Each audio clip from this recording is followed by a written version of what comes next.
साल था 2013। जून का महीना था। आसमान में काले बादल छाए थे और देखते ही देखते भीषण बाढ़ और भूस्खलन ने पूरे केदारनाथ क्षेत्र को तबाह कर दिया। चारों ओर तबाही का मंजर था। घर बह गए, रास्ते टूट गए, हजारों लोग लापता हो गए। लेकिन इस प्रलय के बीच एक चीज अडिग खड़ी रही, केदारनाथ मंदिर। आखिर कैसे? जब पूरा इलाका बर्बाद हो गया तब भी यह मंदिर सुरक्षित कैसे रहा? मंदिर के पीछे आकर रुक जाने वाली विशाल चट्टान, जिसे आज हम भीमशिला कहते हैं, किसने वहां रखी? क्या यह सिर्फ एक संयोग था या भगवान शिव की अदृश्य शक्ति का प्रमाण? केदारनाथ, जिसे भगवान शिव का धाम कहा जाता है, हर साल लाखों श्रद्धालुओं को अपनी ओर खींचता है। लेकिन क्या आपने कभी सोचा है कि इस मंदिर से जुड़ी कुछ बातें आज भी रहस्य बनी हुई है? यहाँ ऐसे ऐसे सवाल हैं जिनका जवाब न तो इतिहास दे पाया और न ही विज्ञान। क्या आप जानते हैं कि इस पवित्र मंदिर का निर्माण किसने किया और इसके निर्माण का उद्देश्य क्या था? अगर आप ध्यान से देखेंगे तो पाएंगे कि यहाँ का शिवलिंग बाकी सभी शिवलिंगों से बिल्कुल अलग दिखता है। आखिर ऐसा क्यों है? इस अनोखे शिवलिंग के पीछे कौन सा गूढ़ रहस्य छिपा है? कहा जाता है कि यहाँ बहने वाली ठंडी हवा सीधे देवलोक से आती है। मंदिर की दीवारों को गौर से देखिए तो ऐसा लगता है मानो हजारों साल पहले लोगों को इंटरलॉकिंग जैसी आधुनिक तकनीक का ज्ञान था। बिना किसी मशीन या सीमेंट के इतने विशाल पत्थरों से बना यह मंदिर कैसे अब तक सुरक्षित खड़ा है? इतिहास कहता है कि यह धाम कभी 400 सालों तक बर्फ के नीचे दबा रहा, फिर भी मंदिर को कोई नुकसान नहीं हुआ। यह कैसे संभव हुआ? और जब मंदिर के कपाट 6 महीने के लिए बंद रहते हैं, तब अंदर जलने वाला अखंड दीपक इतने महीनों तक जलता कैसे रहता है? और सबसे रोचक तथ्य, स्थानीय लोग मानते हैं कि यहाँ भगवान शिव आज भी जीवंत रूप में विराजमान है, इसीलिए उन्हें जागृत महादेव कहा जाता है। दोस्तों, इस डॉक्यूमेंट्री में हम केदारनाथ से जुड़े इन सभी रहस्यों, वैज्ञानिक तथ्यों और आध्यात्मिक मान्यताओं को समझने की कोशिश करेंगे। वीडियो में आगे बढ़ने से पहले वीडियो को लाइक करें और चैनल को सब्सक्राइब जरूर करें। आपकी एक लाइक और सब्सक्राइब हमें प्रेरणा देती है भारत की दिव्य और रहस्यमयी कहानियां आप तक पहुंचाने की। और कमेंट में हर हर महादेव जरूर लिखिए। तो आइए इस रहस्यमयी यात्रा की शुरुआत करते हैं। भारत के उत्तराखंड राज्य में स्थित केदारनाथ धाम हिंदू धर्म के सबसे पवित्र और रहस्यमय स्थलों में से एक है। यह स्थान समुद्र तल से लगभग 11,750 फीट की ऊंचाई पर स्थित है और 4 धामों में से एक प्रमुख धाम माना जाता है। मंदाकिनी नदी के तट पर बसा यह मंदिर बर्फ से ढकी हिमालय की पर्वत श्रृंखलाओं से घिरा हुआ है। यहाँ की हवा में भक्ति की सुगंध है और वातावरण में शांति की गहराई महसूस होती है। कहा जाता है यह वही स्थान है जहाँ भगवान शिव ने पांडवों को अपने पशुपति रूप में दर्शन दिए थे। पौराणिक कथाओं के अनुसार महाभारत युद्ध के बाद जब पांडव अपने कर्मों के पाप से मुक्ति चाहते थे तो वे भगवान शिव की खोज में हिमालय की ओर निकले। लेकिन भगवान शिव उनसे रुष्ट थे और उन्होंने एक बैल का रूप धारण कर लिया। पांडवों ने जब उन्हें पहचान लिया तो शिव भूमि में समाने लगे। माना जाता है कि बैल का कुबड़ भाग यहीं प्रकट हुआ और उसी स्थान पर आज का केदारनाथ मंदिर स्थित है। यही कारण है कि केदारनाथ पंच केदार में सबसे प्रमुख स्थान रखता है। पंच केदार के अन्य स्थल मध्यमहेश्वर, तुंगनाथ, रुद्रनाथ और कल्पेश्वर सभी भगवान शिव के उसी स्वरूप से जुड़े हैं जो भूमि में समाने के दौरान विभाजित हुए थे। केदारनाथ का मंदिर अपनी स्थापत्य कला के लिए भी प्रसिद्ध है। इसके विशाल ग्रेनाइट पत्थर बिना किसी गाड़े या सीमेंट के एक दूसरे से जोड़े गए हैं। यह निर्माण तकनीक इतनी सटीक है कि सदियों की ठंड, बर्फ और भूकंपों के बावजूद मंदिर आज भी मजबूती से खड़ा है। इतिहासकारों का मानना है कि वर्तमान मंदिर का निर्माण आदि गुरु शंकराचार्य ने 8वीं शताब्दी में कराया था। उन्होंने यहाँ भगवान शिव की मूर्ति की पुनः प्रतिष्ठा की और सनातन धर्म को सुदृढ़ करने के लिए 4 धामों की परंपरा स्थापित की। भौगोलिक दृष्टि से भी केदारनाथ एक अद्भुत स्थान है। यहाँ का वातावरण वर्ष के 6 महीने तक बर्फ से ढका रहता है और बाकी 6 महीने तीर्थ यात्रा के लिए खुला रहता है। यही कारण है कि यहाँ की यात्रा को न केवल धार्मिक साधना बल्कि आत्मिक परीक्षा भी माना जाता है। जब कोई व्यक्ति केदारनाथ पहुंचता है तो उसे केवल मंदिर ही नहीं बल्कि आसपास की पर्वत चोटियों, केदार डोम, भरत कुंड और चौराबाड़ी झील सब में दिव्यता का अनुभव होता है। यहाँ का हर दृश्य, हर हवा मानो यही कहती है, यहाँ केवल पत्थर नहीं बल्कि स्वयं भगवान शिव का अस्तित्व बसता है। पुराणों के अनुसार भगवान शिव पर अटूट आस्था रखने वाला एक भक्त पैदल ही केदारनाथ धाम के दर्शन के लिए निकल पड़ा। वह रोजाना केदारनाथ का रास्ता पूछते पूछते आगे बढ़ता गया। माना जाता है कि इस शिव भक्त को पैदल चलते चलते 6 माह का समय लग गया। मन में सच्ची भक्ति होने के बाद एक दिन वह केदारनाथ पहुंच गया। लेकिन विडंबना देखिए, जब भक्त मंदिर पहुंचा तो केदारनाथ धाम के कपाट बंद होने वाले थे, जो 6 महीनों के बाद ही खुलते हैं। जब द्वार बंद करते समय पंडित ने उसे बुलाया तो उसने बताया कि वह महीनों की पैदल यात्रा करके दर्शन करने के लिए यहाँ पहुंचा है। वही भक्त पंडित से मनुहार करने लगा कि एक बार भगवान भोलेनाथ के दर्शन करा दीजिए। लेकिन नियम यह है कि एक बार मंदिर के कपाट बंद हो गए तो वे 6 महीने बाद ही खुलते हैं। दर्शन न होने से भक्त जोर जोर से रोने लगा, बार बार पंडित से दर्शन कराने की जिद करने लगा। पंडित ने कहा, अब यहाँ 6 महीने बाद आना। अब यहाँ बर्फ और ठंड पड़ती है जिसके कारण सभी लोग चले जाते हैं, इसलिए तुम भी चले जाओ। लेकिन शिव भक्त के मन में भगवान के प्रति सच्ची आस्था थी। रात हो गई और वह वहीं बैठा रोता रहा। उसे यकीन था कि भगवान शिव उसकी पुकार जरूर सुनेंगे। इतने में उसे अपने पास किसी साधु के आने की आहट हुई। उसने देखा एक सन्यासी बाबा उसकी ओर आ रहे हैं। बाबा ने उसका हाल चाल जाना और भक्त ने सरल मन से उन्हें अपने मन की सारी बातें बता दी। कहने लगा, बाबा, मेरा यहाँ आना व्यर्थ हो गया। बाबा मुस्कुराए और बोले, बेटा, कल मंदिर जरूर खुलेंगे और तुम दर्शन भी करोगे। थकान ज्यादा होने से भक्त को नींद आ गई। जब सुबह उसकी आंखें खुली तो बाबा कहीं दिखाई नहीं दिए। तभी पंडित और कुछ लोग मंदिर की ओर जा रहे थे। पंडित जी भक्त को पहचान गए और उसे 6 माह तक जिंदा देखकर हैरान थे। जब भक्त ने सब बताया तो पंडित बोले, कल कोई और नहीं, बाबा भोलेनाथ ने तुम्हें साक्षात दर्शन दिए। उन्होंने अपनी योग माया से तुम्हारे 6 महीनों को एक रात में परिवर्तित कर दिया। भगवान शिव ने ही कालखंड को छोटा कर दिया।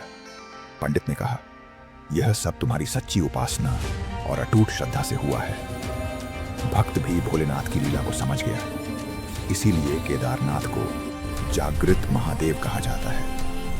केदारनाथ मंदिर केवल भक्ति और आस्था का प्रतीक नहीं है, यह प्राचीन भारतीय इंजीनियरिंग और स्थापत्य कला का एक अद्भुत उदाहरण भी है। इतनी ऊंचाई पर, जहां तापमान 0 से नीचे चला जाता है, जहां बर्फ और भूकंप आम बात है, वहां बना यह मंदिर आज भी उतना ही मजबूत खड़ा है जितना हजारों साल पहले था। माना जाता है कि यह मंदिर लगभग 1200 साल पुराना है। कुछ इतिहासकार इसे पांडव काल से भी जोड़ते हैं। बाद में आदिगुरु शंकराचार्य ने 8वीं शताब्दी में इस मंदिर का पुनर्निर्माण कराया। मंदिर का निर्माण विशाल ग्रेनाइट पत्थरों से किया गया है। हर पत्थर का वजन कई टन है। हैरानी की बात यह है कि इन पत्थरों को जोड़ने में न गारा, सीमेंट इस्तेमाल हुआ, न किसी धातु की कील या जोड़। इसके बावजूद यह संरचना न झुकी, न दरकी, न ढही। वैज्ञानिकों के अनुसार मंदिर की दीवारें इंटरलॉकिंग तकनीक से बनी हैं, जहां एक पत्थर दूसरे में इतनी सटीकता से फिट किया गया है कि समय, तापमान और भूकंप का कोई असर नहीं होता। कहा जाता है कि जब यह मंदिर बनाया जा रहा था तब पर्वतों से पत्थर घिसकर लाए गए थे और उनके आकार इस तरह तराशे गए कि वे बिना किसी जोड़ के सटीक बैठ जाएं। यह कार्य केवल श्रम नहीं बल्कि साधना थी। इतिहास में एक और रोचक तथ्य मिलता है। लगभग 400 सालों तक यह मंदिर बर्फ में दबा रहा, लेकिन जब वह बर्फ पिघली तो मंदिर पहले की तरह ही सुरक्षित बाहर निकला। न पत्थरों पर दरार, न दीवारों में नमी, न ही गर्भगृह में कोई क्षति। यह घटना आज भी विज्ञान के लिए रहस्य बनी हुई है। कुछ लोग कहते हैं मंदिर के निर्माण में ऐसे विशेष पत्थर प्रयोग हुए जो तापमान के अनुसार अपने भीतर नमी को नियंत्रित करते हैं, तो कुछ इसे भगवान शिव की दिव्य शक्ति का परिणाम मानते हैं। भले ही विज्ञान अपने उत्तर खोज रहा हो, लेकिन हर श्रद्धालु के लिए यह मंदिर एक जीवित प्रमाण है कि जहां भक्ति सच्ची हो, वहां प्रकृति भी संरक्षण का संकल्प ले लेती है। आज भी जब भक्त मंदिर की दीवारों को स्पर्श करते हैं तो उन्हें उस पत्थर की ठंडक के साथ एक अदृश्य ऊर्जा का अनुभव होता है, जैसे हर पत्थर शिव की शक्ति से स्पंदित हो रहा हो। केदारनाथ मंदिर का सबसे बड़ा रहस्य इसके गर्भगृह में स्थित त्रिकोणाकार शिवलिंग है। दुनिया के किसी और शिव मंदिर में ऐसा शिवलिंग नहीं मिलता। कहा जाता है कि यह रूप स्वयं भगवान शिव ने पांडवों को दर्शन देते समय धारण किया था। पुराणों के अनुसार जब शिव पांडवों से बचने के लिए बैल के रूप में प्रकट हुए तो उनका सिर नेपाल के डोलेश्वर में, बाहें तुंगनाथ और रुद्रनाथ में, मुख मध्यमहेश्वर में और कूबड़ केदारनाथ में प्रकट हुआ। यही कूबड़ आज त्रिकोण आकार में शिवलिंग के रूप में पूजित है। यह शिवलिंग धरती की गोद से स्वयं निकला हुआ प्रतीत होता है। कहा जाता है कि यह स्वयंभू लिंग है, अर्थात इसे किसी ने बनाया नहीं, यह प्रकृति और दिव्यता का मिलन है। भक्त जब इस लिंग पर जल चढ़ाते हैं तो जल स्वतः एक बिंदु पर इकट्ठा होकर नीचे की ओर बह जाता है, मानो वह पृथ्वी के किसी रहस्यमय केंद्र में समा रहा हो। यह स्थान एक ऐसा ऊर्जा केंद्र, एनर्जी पॉइंट माना जाता है जहां ब्रह्मांडीय शक्ति और पृथ्वी की ऊर्जा का संगम होता है। पर यही नहीं, मंदिर के भीतर एक और चमत्कार है जो सदियों से विज्ञान के लिए अनसुलझा है। हर साल नवंबर के बाद जब बर्फबारी बढ़ जाती है तो केदारनाथ मंदिर के द्वार बंद कर दिए जाते हैं। जब मंदिर के कपाट 6 महीने के लिए बंद हो जाते हैं तो अंदर जलने वाला दीपक 6 महीनों तक कैसे निरंतर जलता रहता है, यह सवाल हर किसी के मन में रहता है। माना जाता है कि तब भगवान शिव ऊखी मठ स्थानांतरित हो जाते हैं और अगले 6 महीने वहां पूजा होती है। लेकिन जब बर्फ पिघलने पर मंदिर के द्वार फिर खोले जाते हैं तो गर्भगृह में रखा दीपक अभी भी जलता हुआ मिलता है। 6 महीने तक बंद मंदिर में, जहां हवा का कोई प्रवाह नहीं, जहां तापमान -डिग्री तक पहुंच जाता है, वहां यह दीपक कैसे जलता रहता है, किसी को पता नहीं। कई वैज्ञानिकों ने इस पर शोध किया है। किसी ने कहा यह विशेष तेल से जलाया जाता है, तो किसी ने माना यह दीपक प्रतीकात्मक रूप से हर वर्ष बदला जाता होगा। लेकिन पुजारी और स्थानीय लोग कहते हैं न दीपक बदला जाता है, न बुझाया जाता है, यह अपने आप जलता रहता है क्योंकि यह स्वयं शिव की ज्योति है। भक्ति की दृष्टि से यह घटना सिद्ध करती है जहां सच्ची श्रद्धा हो वहां ईश्वर की उपस्थिति कभी समाप्त नहीं होती। साल 2013 यह वह वर्ष था जब उत्तराखंड ने इतिहास की सबसे भयानक प्राकृतिक आपदाओं में से एक देखी। तेज बारिश, ग्लेशियर टूटने और बादल फटने से मंदाकिनी नदी उफान पर आ गई। पूरे क्षेत्र में तबाही मच गई, गांव बह गए, रास्ते मिट गए और हजारों लोगों ने अपनी जान गंवाई। लेकिन इस भीषण आपदा के बीच एक अद्भुत चमत्कार हुआ। केदारनाथ मंदिर लगभग पूरी तरह सुरक्षित रहा।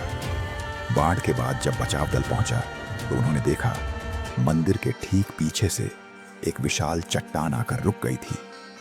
इस चट्टान ने बाढ़ के पूरे प्रवाह को मोड़ दिया, जिससे मंदिर को किसी भी प्रकार की क्षति नहीं हुई। इस चट्टान को बाद में भीमशिला नाम दिया गया।